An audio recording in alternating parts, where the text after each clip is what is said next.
Hello, I'm Melina Sakib, and my research essay is going to be delving into the conundrum surrounding the athletic participation of transgender women in female sports. More specifically, I will be tackling the following research question. Are inclusion and competitive fairness two almost irreconcilable positions when it comes to transgender women competing in female sports?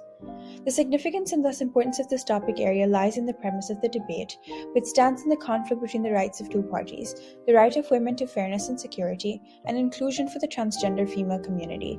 To some authorities, this may be an insurmountable difference, with both sides being as emotionally charged as they are. It may seem unavoidable to infringe upon the rights of either party in any form of decision-making. This is what makes this topic contestable, as it stands to be a seemingly unconquerable challenge in today's climate. To comment on the immediate relevance of my chosen topic, mentioning the most recent developments made by the World Athletics Council would be of particular importance.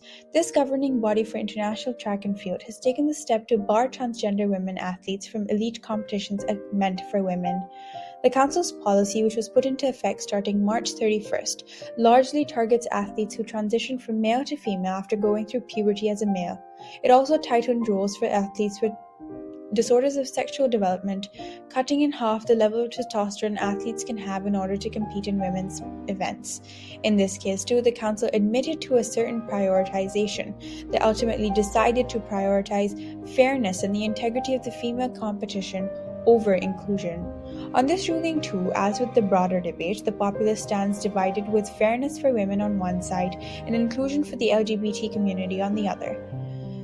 It is the right thing for women and girls. The move was welcomed by the campaign group Fair Play for Women as they proceed to express, "It is the right thing for women and girls, in line with all the scientific evidence and common sense." However, this decision stands to be foundationally opposed by LGBTQ+ groups such as Stonewall.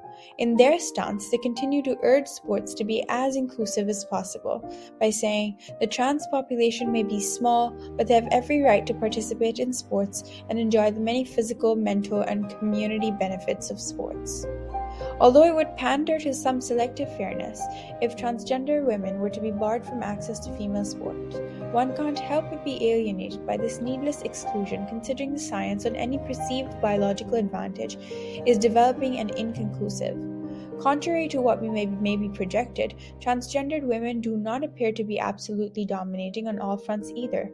This is not to say policymaking must be wholly inclusion-oriented, but instead a more nuanced case-to-case analysis on what constitutes fairness may be a more non-divisive approach in penning legislation. Created using Powtoon.